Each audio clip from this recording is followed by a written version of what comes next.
Hi, I'm Katya, And I'm Rin. and we're here at the Commonwealth Center for Holistic Herbalism in Boston, Massachusetts. And on the internet everywhere, thanks to the power of the podcast. Woo! Mm-hmm. Yeah. Well, it's January 31st, It is. and that says nothing to me more than Valentine's Day.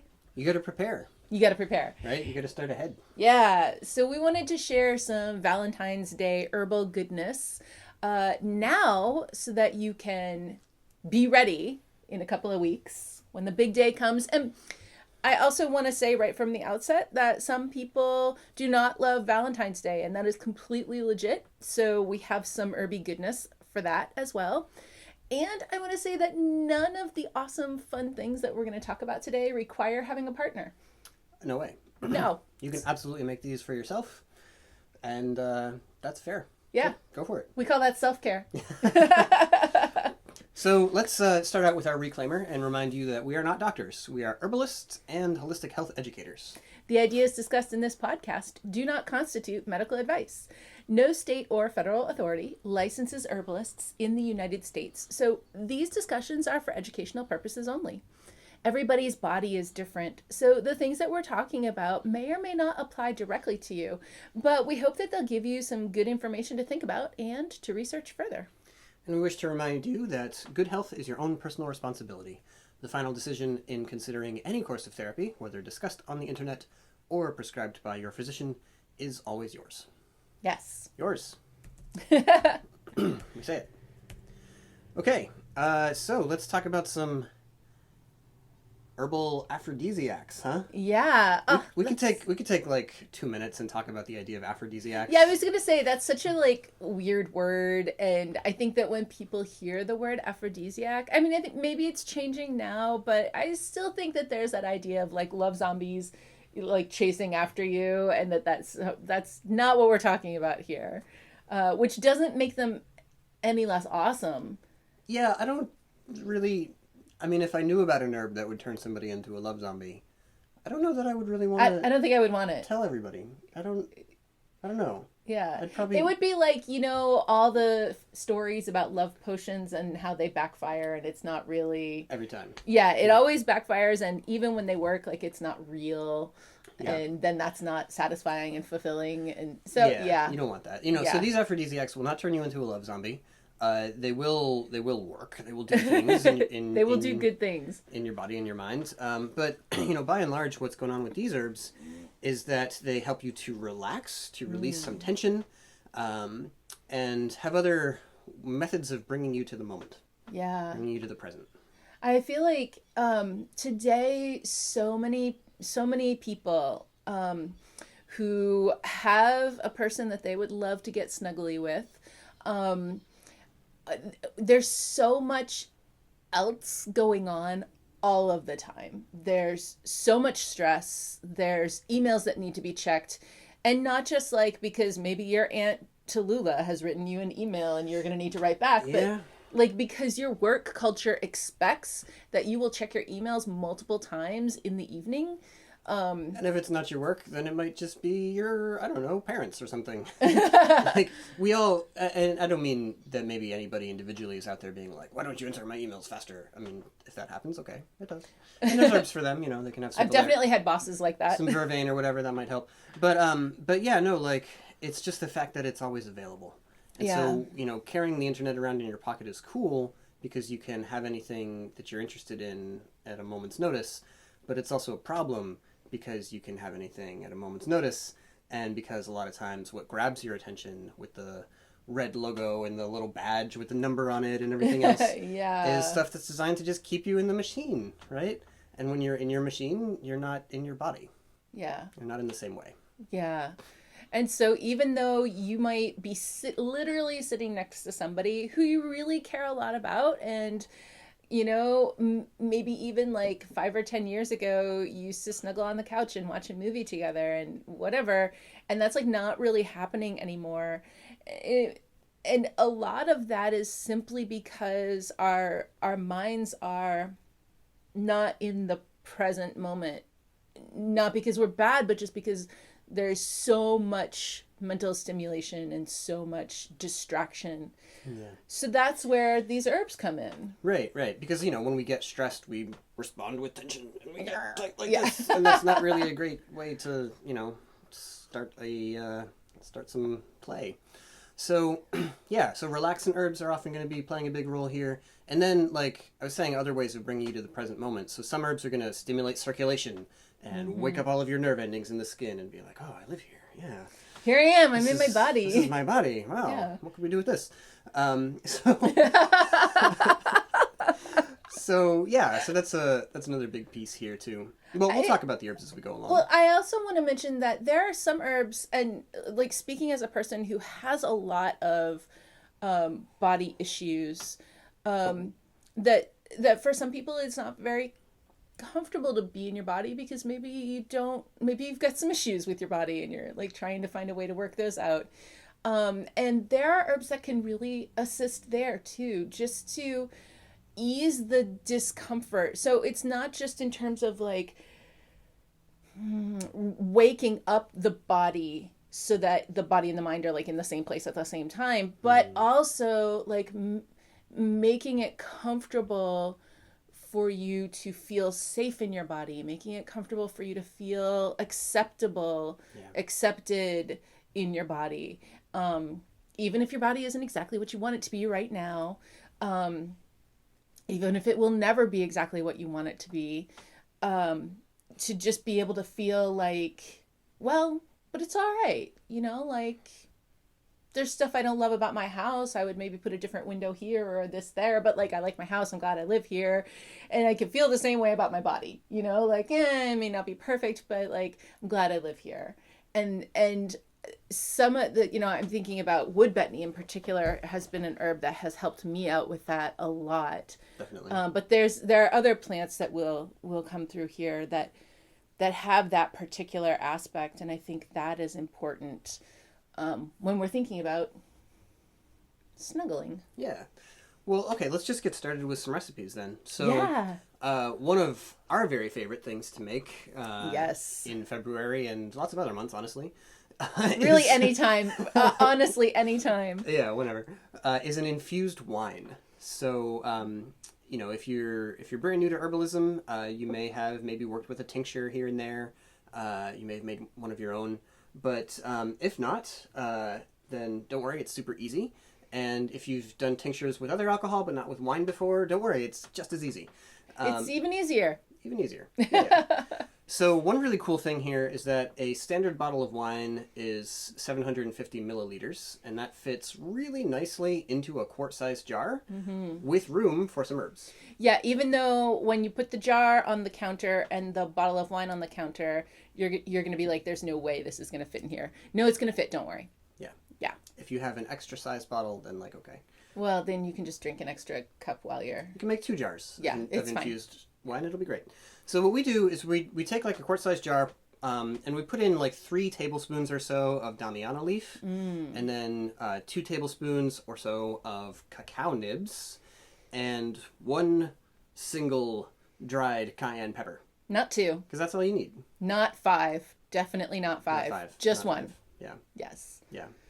I mean, you could put more if you want to. Yeah. I should have an equivalent here for if you only had like cayenne flakes or something. Oh goodness, like a teaspoon? No. Like between a quarter and a half of a teaspoon. Not so much. Yeah, really not much at all. You can always add more spice later, but you can't take spice away later. So. Okay, wait. There you can. You could dilute it. If this happens, if you get too spicy, you can add more wine. Okay. Yeah. So that will you can add half again as much wine or whatever you need to like not water it down, but wine it down. Nice. So there's no way that you can't rescue yourself if you do possibly get this a little bit too spicy. But if you stick with 1 cayenne pepper, a dried one, that will do it. Yeah. That's really just right. Just like that. Yeah. So, about these herbs. So damiana, that's one of those herbs that increases circulation out to your periphery and up to the surface of your body, which is where your skin lives. and it can invigorate the nerves there. It can awaken your sense of touch and help you to feel really, really pleasant there. It has a lot of other things to speak about, but I think that we could just say the relaxation part a million times. Yeah. Because that is a huge factor of just like, not even just, okay, great, my body's awake and I'm remembering that I have one, but my shoulders are still up around my ears. Like, I maybe need to relax that down a little bit too. Yeah, I could imagine, I guess, something that like got you really aware of your body but didn't like loosen tension or didn't improve flow at all. That would not be really great. It wouldn't be really great. No. You'd just be more aware of feeling tense and stressed. Right, so, yeah. So fortunately, damiana is going to bring all these influences at the same time. Yeah. And it feels great. Yeah. It really does. Plus, I find damiana to be super duper delicious. Just really tasty. Yeah, not everybody does. Not everybody does, but that's okay, because in this blend, you're going to be tasting the cacao, you're going to be tasting the cayenne, and hey, don't forget the red wine. Right. We didn't mention, so this is really excellent with a heavy red wine, like a Carmenère or a Malbec, a Pinot Noir, a Merlot if that's all you've got, whatever. And or if that's just what you love, I mean, that's fine. But you want something with some body to it. Yeah. I mean, since we're talking about bodies here, Nice. And it doesn't have to be a fancy wine. This can be, that is one of the wonderful things about infusing herbs into wine, is that you can buy a not expensive bottle of wine and fancy it up with some herbs, and now what you ended up with is like a much fancier thing than you started with. Yeah, it's going to be great. Well, Cacao Nibs, I mean, it's cacao, right? So what more needs to be said in the realm of delight and... Well, there's some theobromine stuff going on that has aphrodisiac documentation along with it. For sure, yeah, right. Yeah, theobromine is a stimulant. It's in the same kind of chemical group as caffeine, not as overt with the kind of stimulation it provides, but in that same direction of like wake up and feel a little more energized, a little more bright-eyed, look all around. Bushy-tailed. Yeah, the whole thing. So, and cacao is also simultaneously going to help to relax blood vessels in your body, which improves, again, the movement of blood, the flow, circulation, and can also help to bring down blood pressure. And again, there's lots of great reasons to have cacao nibs in your life regularly. So I think one of the real pivotal aspects of cacao in this particular blend is its exhilarant action. Yeah. Though is like, okay, great, we're feeling relaxed, right? Like, I remember I've got a body and I might like to snuggle it with somebody else's. Great. But politics is depressing, and so maybe I'm not feeling very excited. Like, maybe I'm like, well, okay, I have this body, but I'm feeling like all I want to do is be wrapped up like a burrito and like sit like a lump on the couch. Mm-hmm. And this is where cacao really comes through, because the definition of an exhilarant, it's a category of herbs, and it's herbs that like make your heart sing, herbs that I keep like trying to illustrate that my like pulling my heart up here. Yeah. But that's what it's like, that just fills your heart and just makes you feel lovelier. And whether that is like lovelier for yourself or lovelier for the person you want to snuggle, or just more lovey about the world in general, like it can be all different forms of lovey. But I'm remembering in Harry Potter where after the terrible, bad Dementor, hope-sucking, whatever those creatures were. Dementors, yeah. Yeah, after they would come around and like make everybody depressed and feel hopeless, then the antidote to that was chocolate. Yeah. And I don't know. I'm sure she just wrote. I mean, I don't know anything about the these books except that I've read them. Like, I don't know anything about the author or what her background is or whatever. I can't imagine that she knew any of the phytochemical properties of chocolate and probably just loved chocolate and was like, oh, chocolate makes everybody happy. We'll just better. Yeah, except the thing is that that's actually true. Like, that is what an exhilarant is. And so on one hand, she probably was just writing it because, oh, everybody loves chocolate. But like, that is such a thing about herbs, is that even when we have forgotten herbalism, like as a culture, we've just forgotten it.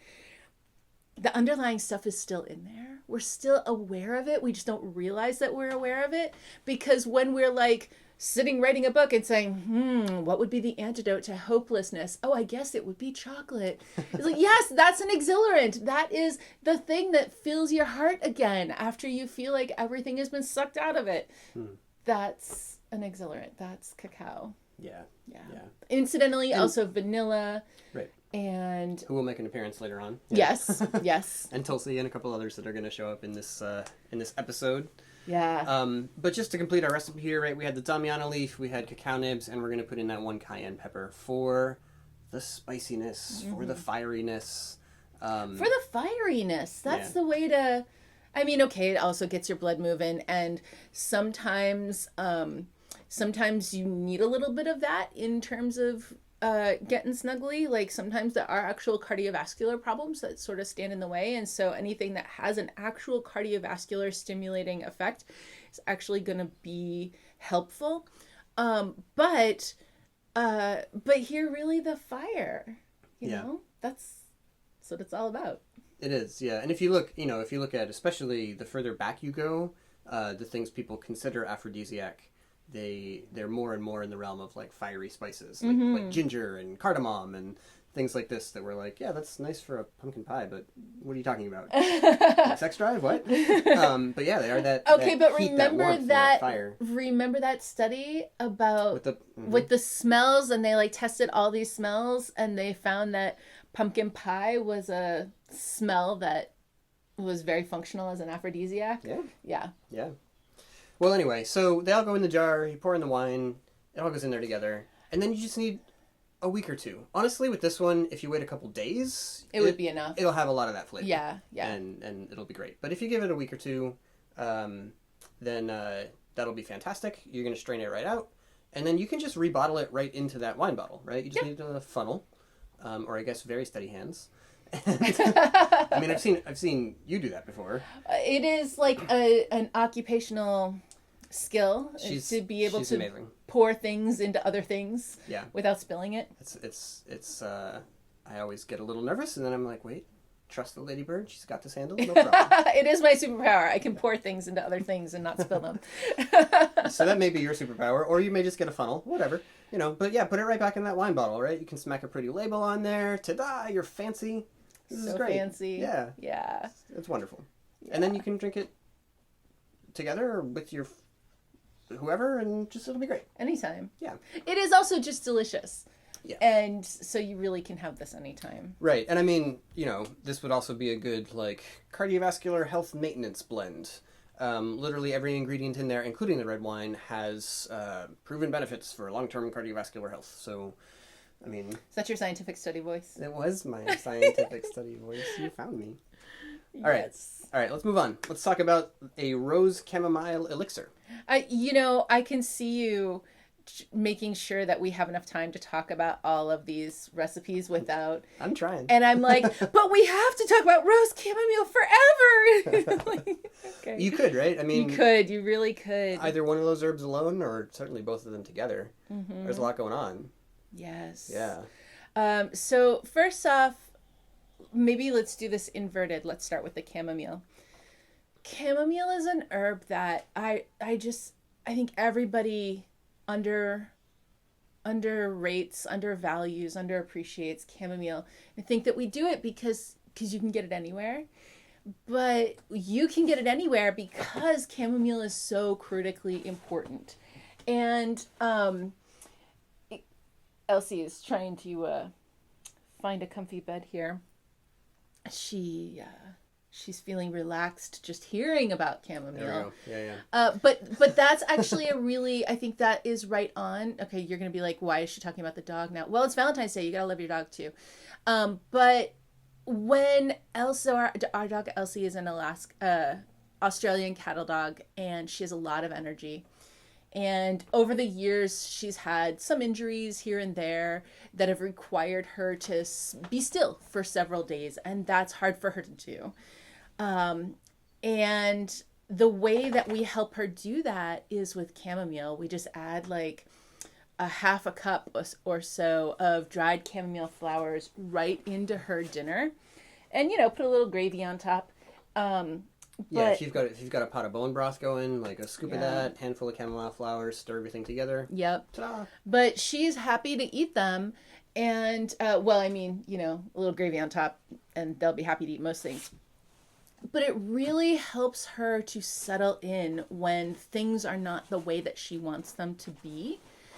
And I feel like that is almost like the motto for our times. Like right now, things are not the way we want them to be. There's so much going on in the world right now that is just not the way we want it to be. There's stuff breaking and stuff disastering and people not being nice to each other and just all kinds of stuff that is not the way we want it to be. And we feel jittery about it. We feel anxiousness about it. And I was going to say we feel anxiety about it, and I feel like that word has kind of lost its meaning because it gets said so often. But anxiety is a buzzing. Anxiety is not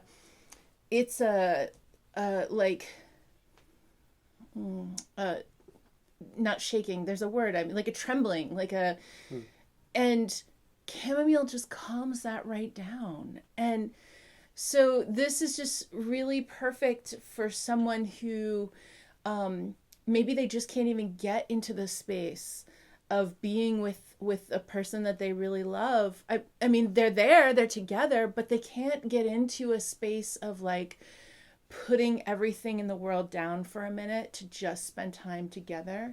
And I feel like that is what chamomile really does in here. Yeah. So lovely and soothing. Well, and then we like to put that together with rose. And rose is going to come up a lot today.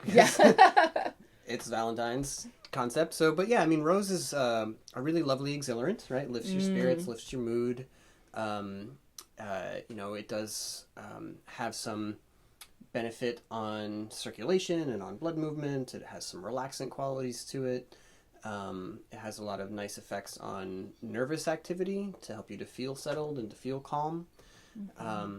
And, it's familiar and people recognize and they say, oh, it's a rose elixir for me? Yeah. Wow. All right. Everybody knows that rose is fancy. Yeah. This is, there's one other aspect here. And that is the honey. Right. Because that is also very fancy. Now, it's the middle of winter, so it's going to be hard to make an herb-infused honey right now because it requires fresh plant matter. So if you don't happen to have any rose-infused honey already on hand, then you can purchase a rose glycerate for this. I think it would be hard to find rose-infused honey online. I mean, maybe someone has some, but I don't think that is so commonly found for purchase. But rose glycerate you'll definitely find. And so that will definitely work here.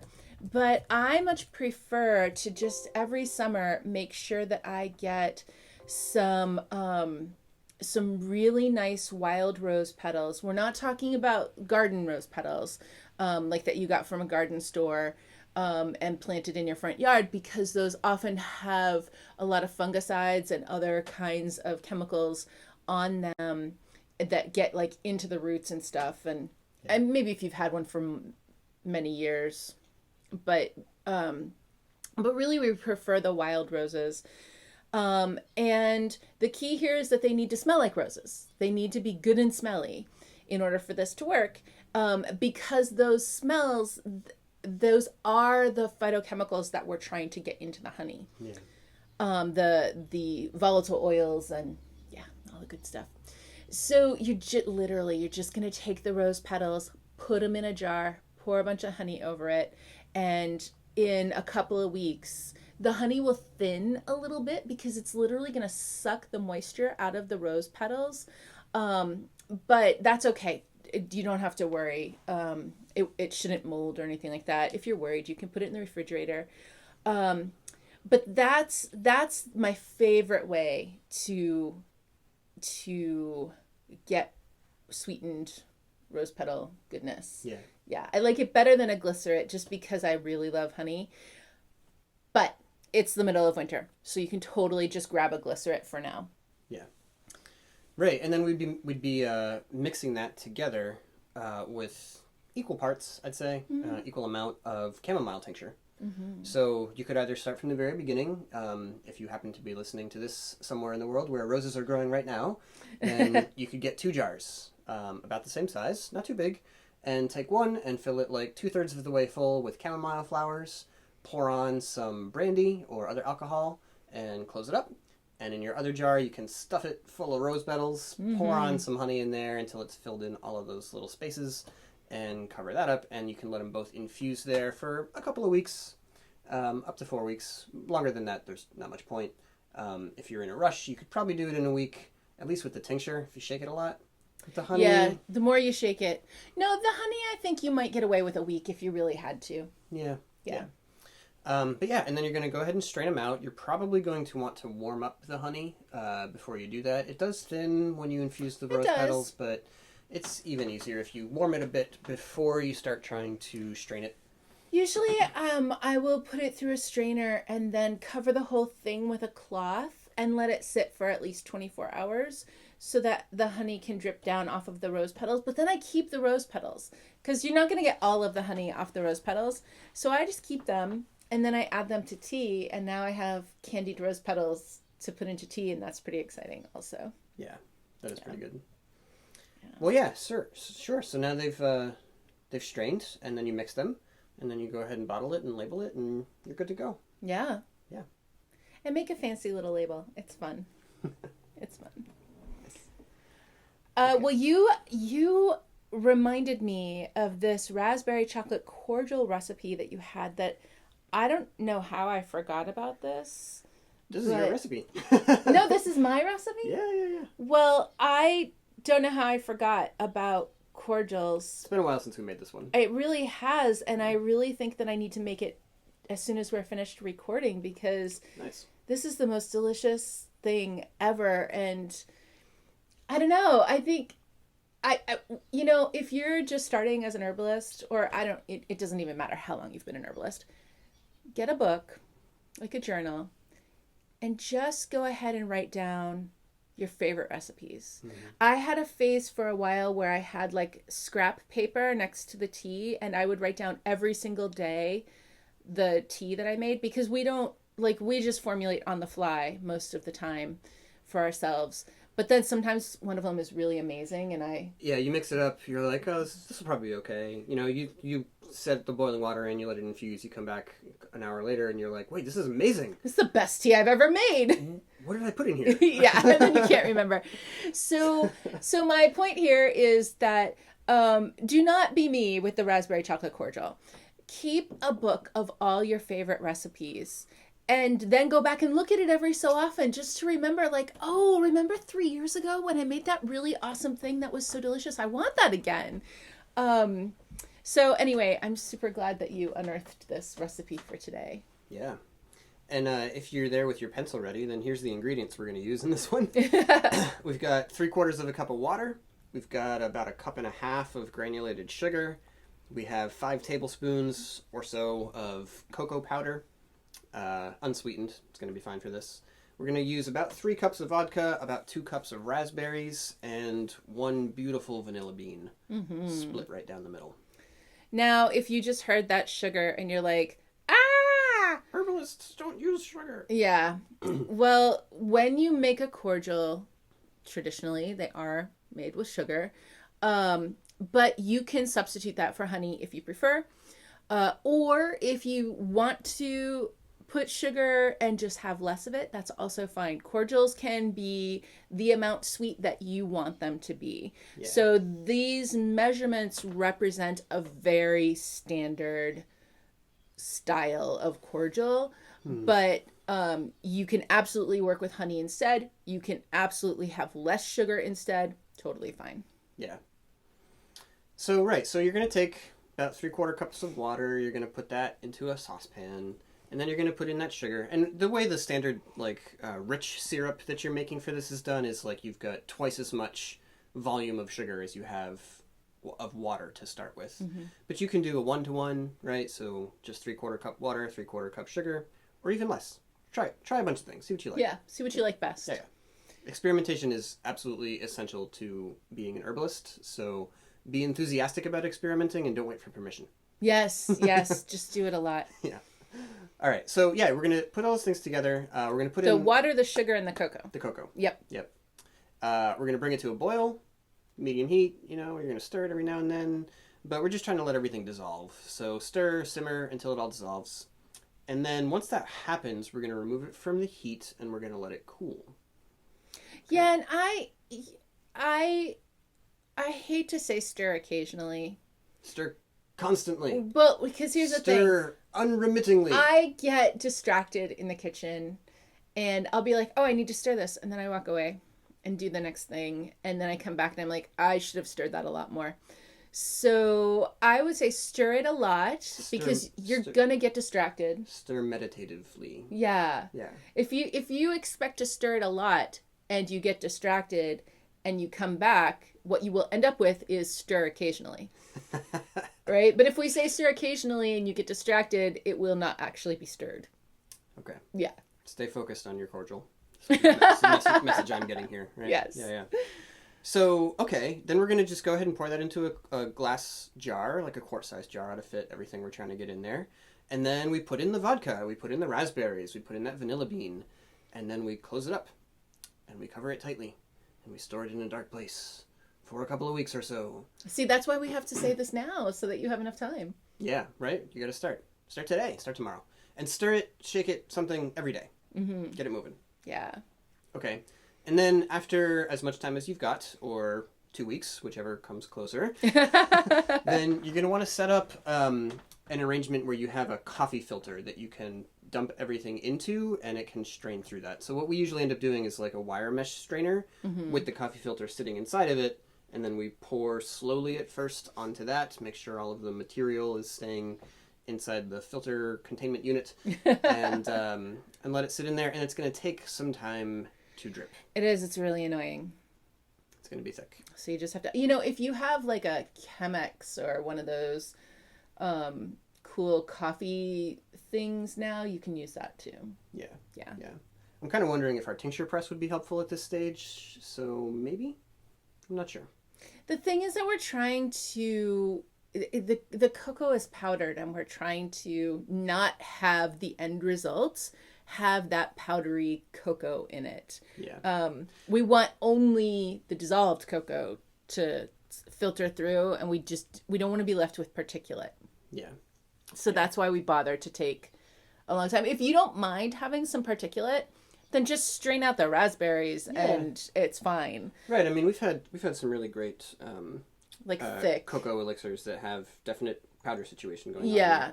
I'm looking at one right now, and there's a ton of powder in it. Yeah. And that's fine, so it's going to be depending on how much patience you have for the filtering and how much you care about a little bit of finely ground cocoa powderiness. You like that. I like it. So, I like it. Yeah, it does not, it just doesn't have to strain clear. But if you want it to be extra fancy, then the straining is going to take a while. Yeah. You may even need to pile everything on one filter, and then after a while, get a fresh one and flump it all over onto that and let it drain through. Or use a spoon to stir it around and kind of press it through the filter. Right. Yeah. This is one that it will get better with age. Most cordials are like that. So, once you can start working with it immediately, but yeah, you probably don't want to consume your entire quart No. of cordial No. on Valentine's Day. No. I don't really advise that. But I mean, unless you're having a really big party. Okay. All right. Yeah. But yeah, this will be better with age. So like kind of pay attention to that as you are tasting it afterwards, and notice, how does it taste immediately when you first have it all pressed out, and then how does it taste a month later and a couple of months later. And yeah, this is one that Kathy Langlear at Herbal Revolution made. Oh, whoops, the dropper got stuck in there. We'll have to taste it later, I guess. We'll have to get that out some other time. Yeah. But this is a really nice one. That was a good one. Yeah. Yeah, I'll see if she still offers that for the online Yes, shop. did I say Herbal Revolution? Yeah. She's so good. If that's currently available, I will put a link to it in your show notes. I think that I maybe saw her making it recently. On like a picture of it posted online. Cool. All right. Great. So we've got some damiana-cacao-cayenne infused wine. We've got some rose-chamomile elixir. We have some raspberry chocolate cordial. Yeah, that's looking pretty good. So much of this stuff is in the realm of chocolatey goodness, and if you don't like chocolate, you still have options. You could make a vanilla cordial instead. You could. You absolutely could. Yeah, you've got ways to go. But that said, we do have one other chocolatey thing. It could actually be a vanilla cava cordial. That would be. Then instead of raspberries, it would have like cardamom and stuff in it. Yeah. Yeah. Yeah. So that would be good. If somebody's out there being like, I don't like chocolate, why don't anybody ever make up tasty things for me? Stay tuned. We'll come up with something. Yeah. But for now, let's talk about some chocolate truffles. You guys, I like chocolate. So truffles are very fancy and very easy, actually. So here we go. The key here is that we're just going to take some regular chocolate. Like, just get your favorite bar of chocolate. I like Choco Love. That's pretty good. There's a bunch of other ones too. You can also get a bag of chocolate chips. Yeah. And what we're going to do is we're going to heat up a bunch of coconut milk and then add that to the chocolate, whether it's dark chocolate or chocolate chips or whatever, and let that melt it and like stir it all together.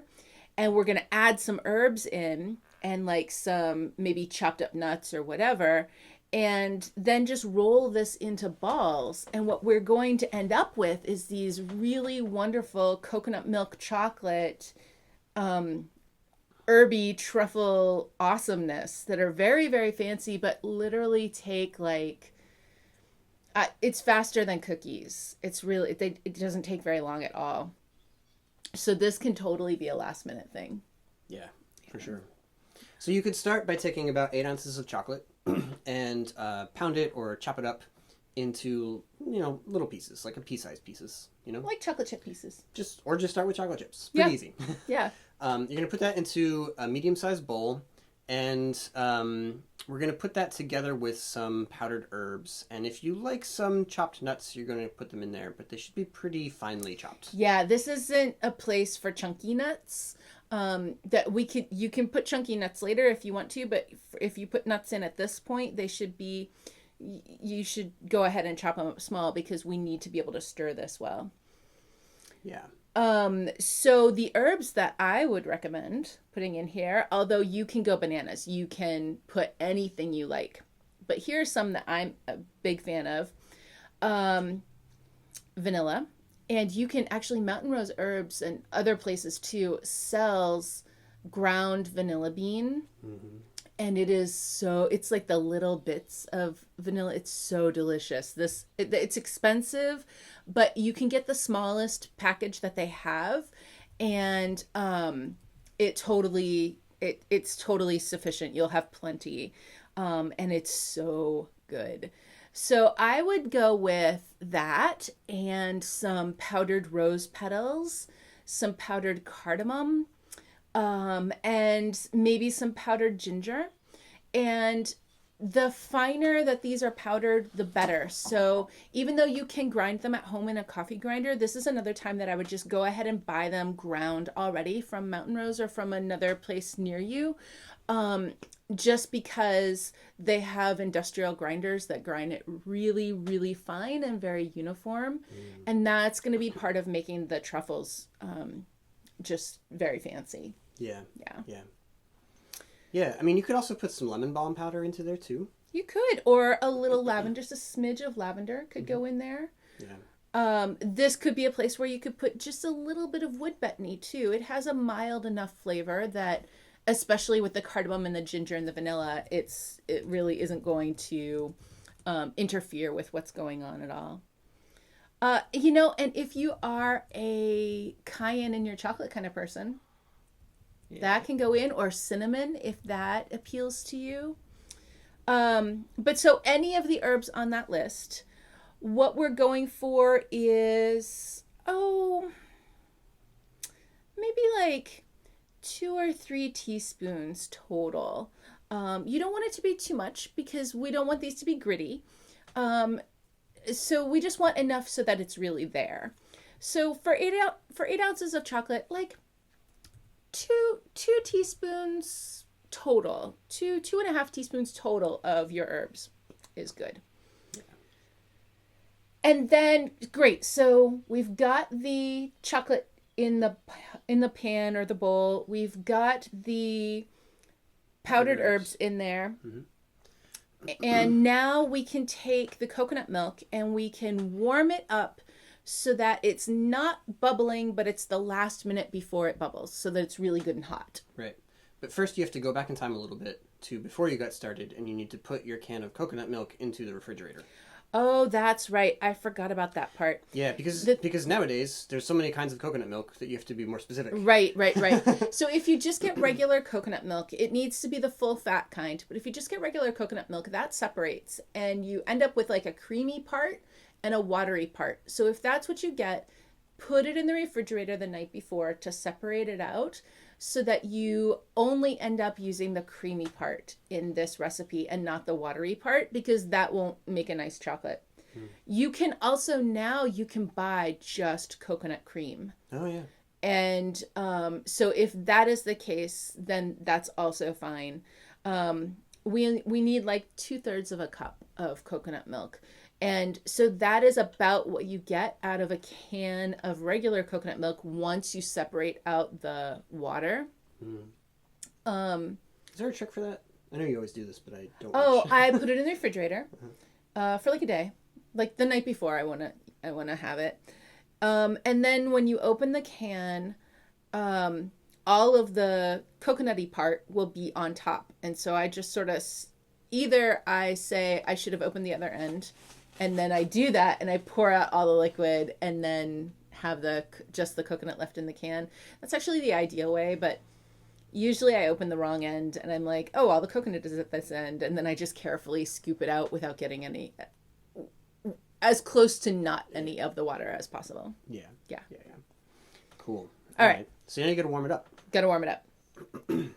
And once it's warm, then we're going to pour it right into the bowl with the chocolate, because the warmth of the coconut milk with no water in it is going to be enough to melt the chocolate. So pour it in there, whisk it, and all of it will be melted together and stirred together. And we want it to have a really nice, smooth consistency. Yeah, you got to keep stirring that powder to get it evenly dispersed. Yes.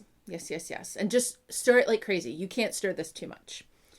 Then eventually it will cool enough that it is starting to harden up. And at that point, your whisk is no longer effective. Take a fork, scrape anything off of it. And once we get to that point, we want to start working it toward, like, continuing to let it cool until it's like Play-Doh almost. And what I like to do is take like a dried cherry and get a little bit of chocolate into my hand and then put a dried cherry into that daub of chocolate and then put a little more chocolate and sort of roll it together so that you have a ball with a dried cherry in the middle. And then like have a dish of shredded coconut or finely chopped nuts. This would be the time to get the macadamia nuts, even though they're expensive. It'll be so tasty. Or powdered rose petals or whatever, and like roll it in one of those, and that will keep them from sticking to each other while they're cooling. And that's it. You just like, if you prefer a like good crunchy truffle, then put like half a macadamia nut in the middle, or whatever, like a walnut or whatever you like, and just sort of make a little ball around that, and then roll it in whatever cinnamon powder, whatever appeals to you. And put it on a platter, and it's ready. Yeah, keep them in the fridge. I mean, or make them at the last minute and then just eat them. Or that. These are your choices. Yeah. All right, pretty good. All right, so here's one that doesn't have any chocolate in it. So this is an idea for a massage oil that you could put together. Mm-hmm. And you know, the possibilities are endless.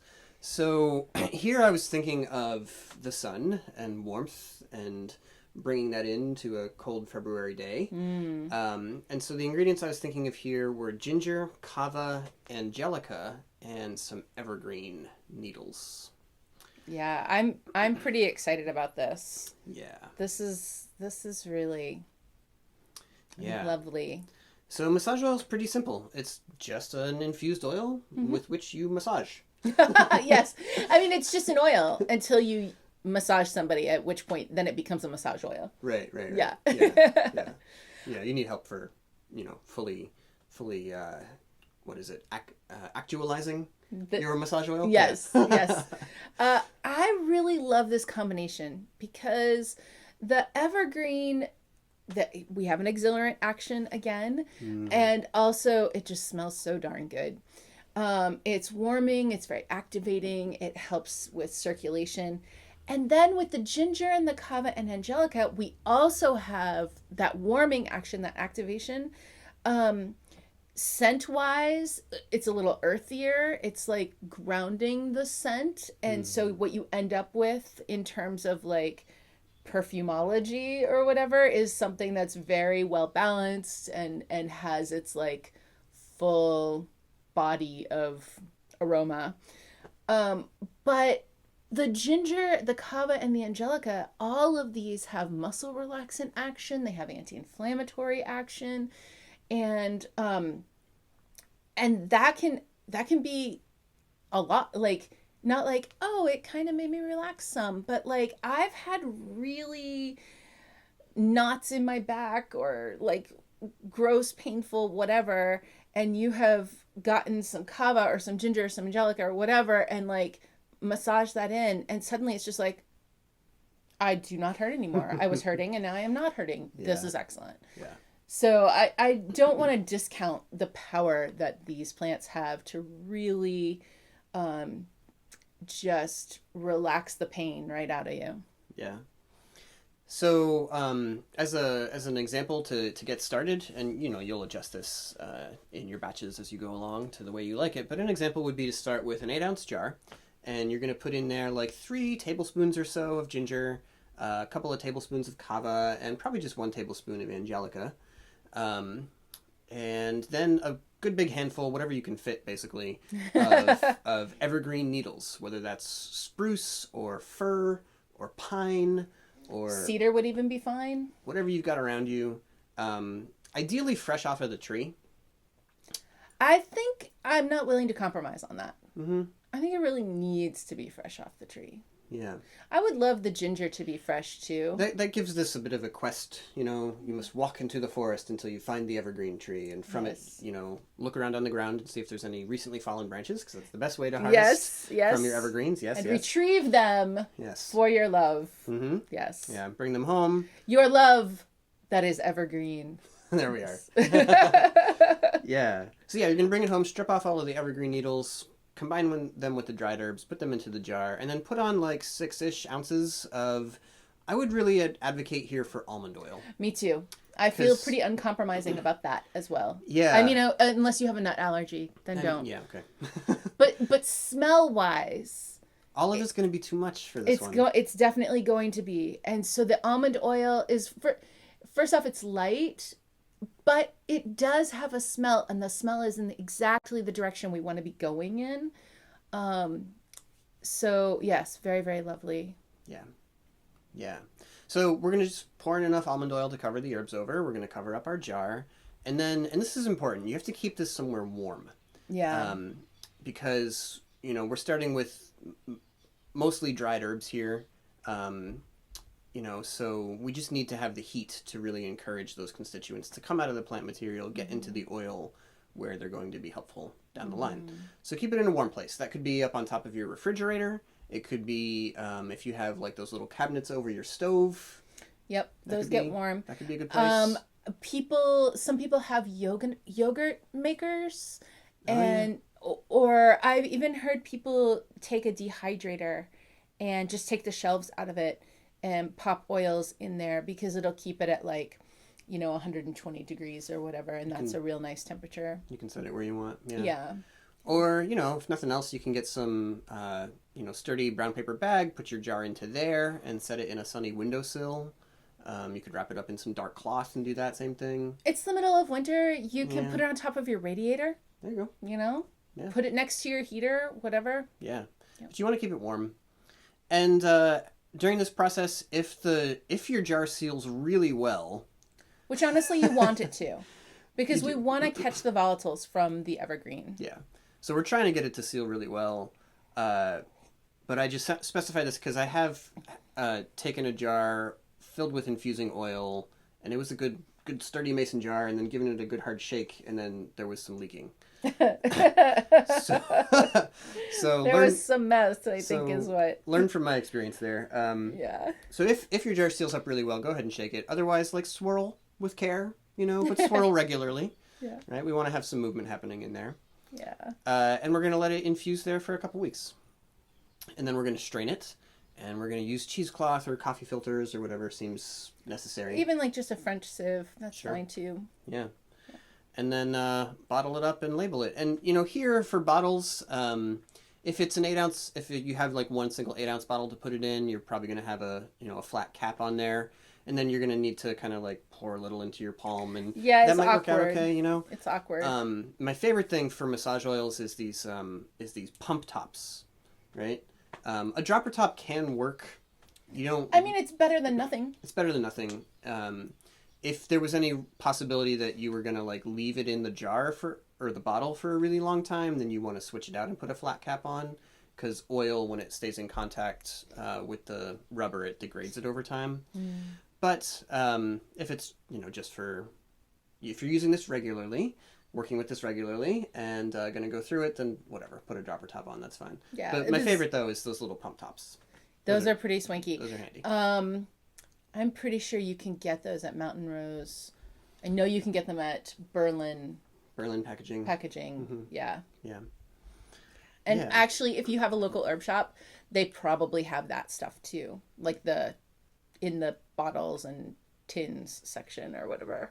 Yeah. Cool. Massage oil. Yes. Yeah, it's pretty great. Yeah. All right. Well, we have one more formula for you today.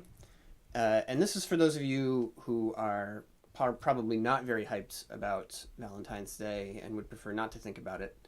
Maybe because you're feeling lonely. Maybe because there's been a recent heartbreak. Yeah. Mm-hmm. That's real.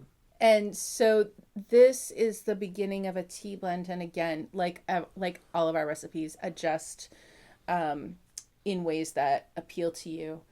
But that just to like hold your heart and help you to feel, you know, like you can get through this. And so let's start it off with Hawthorne. I like Hawthorne berry. The leaf and flower is great as well.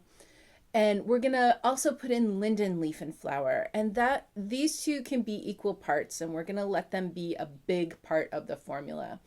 Honestly, all of it could be equal parts. But it's a little extra of the Hawthorne and the linden. Yeah. These two together are so heart supportive. They are when there is a loss, and it doesn't have to be a loss from death, it can be the death of a relationship, it can be loss of a thing that you never had, like, a thing that you want and you haven't had yet. It could be there's so many ways to define loss and grief and a hole in the heart. And Hawthorne doesn't discriminate. Like, Hawthorne and Linden will hold you no matter where that comes from. So these are just the hug your heart portion of this formula. Yeah, for sure. Hawthorne has a fortifying effect as well, both on a very physiological level about, improving the integrity of connective tissue and vascular tissue in your body.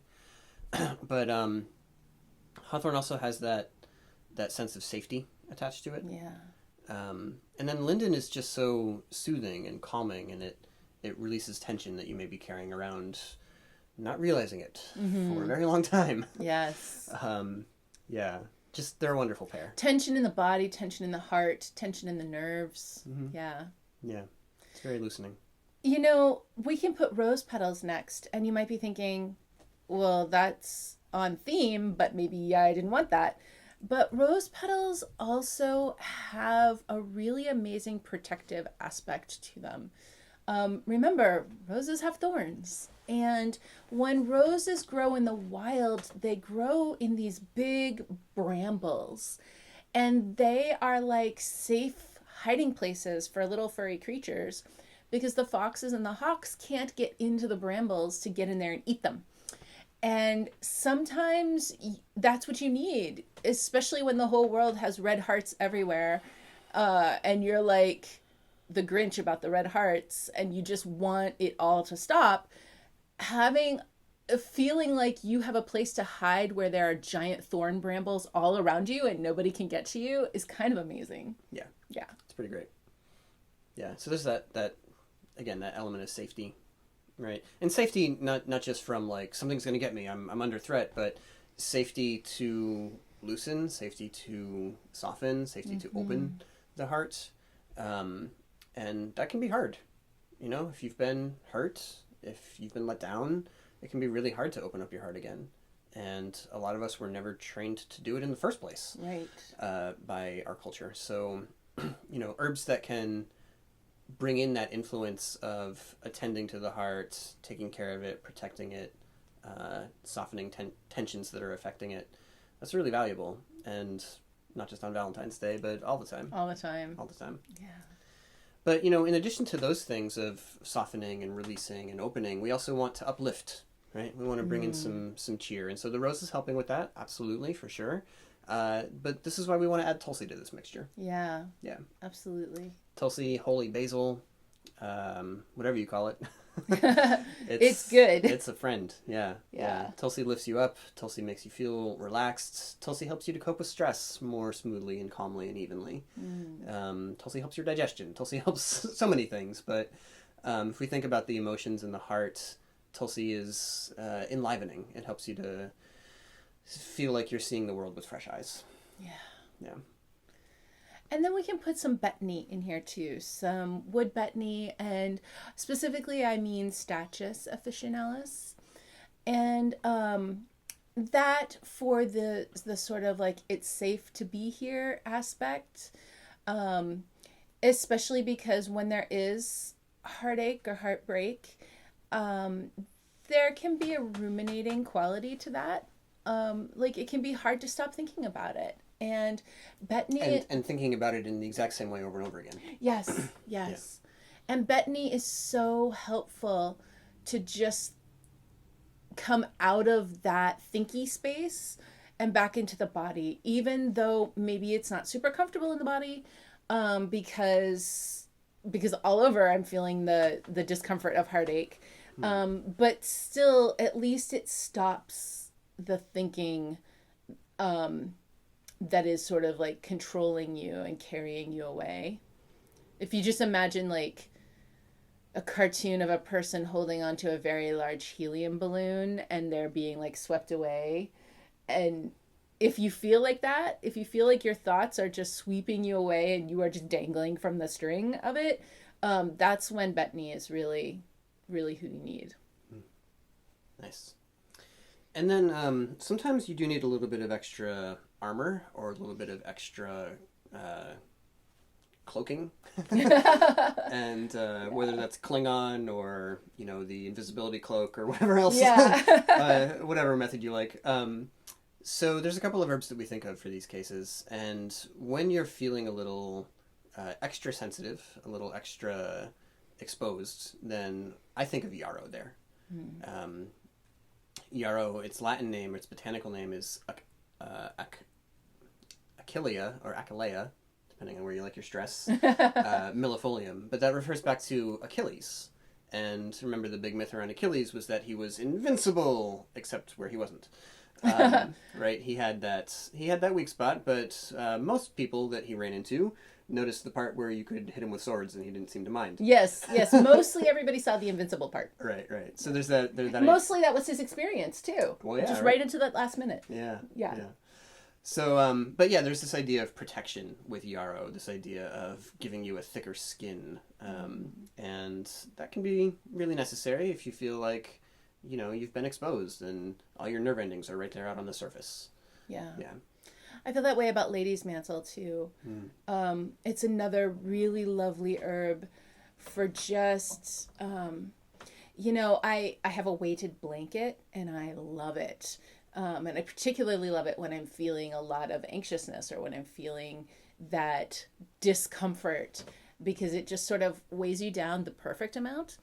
And I feel that way about lady's mantle. Like it lends just the right amount of weight to the situation so that you feel like you're covered, like you're safe in there, and like you're protected. Yeah. Delightful. So whether you call it heartbreak tea or just I need to get through some rough time tea, this will help. This will definitely help your heart to feel a little safer, a little more protected, a little uplifted, a little more centered, but also a little softer. Yeah. A little more willing to encounter other hearts, perhaps. Yes. Somewhere down the line. Yeah. All right. Well, so there was a lot of medicine making in this particular episode today. Yeah. If you're a person who makes a lot of herbal medicines at home all the time, then probably you followed all that and you were like, oh yeah, I could just put this in here, and oh, I don't have any of that, but I do have this, I could just substitute it in. But if you're a person who maybe you're just starting at this and you already feel like you need to replay this episode like 57 times to write everything down because maybe some of the things were unfamiliar, we have a solution for that. Yeah. We do. It's called the Herbal Medicine-Making course. Yeah, because it's not always like audio is not always the best way to learn a new method of something that's completely new to you. So the medicine making course, like all of our courses, is video instruction, and there are close-up step-by-step videos of how to make all the different kinds. Way more than this. There's currently 47 different types of things in there. If there's something you don't see, let us know. We'll add it. But yeah, so if you are I would love to be a person who's comfortable enough to just talk about recipes that I make myself all the time and just whip them out whenever I need them, even at the last minute, and feel confident and comfortable about that, then this will help you do that. Yeah. So along with the video content, you also get some printables, PDFs or recipe cards or things like this that come along right with it. And like all of our courses, you can ask us questions as you work through the material in a couple of different ways. There are integrated discussion threads right there next to every lesson. So you don't even have to go to a different tab or whatever. No, it's just right there. It's all right there. Yeah. So you can reach us directly that way. And then you also get access to our twice weekly live Q&A sessions.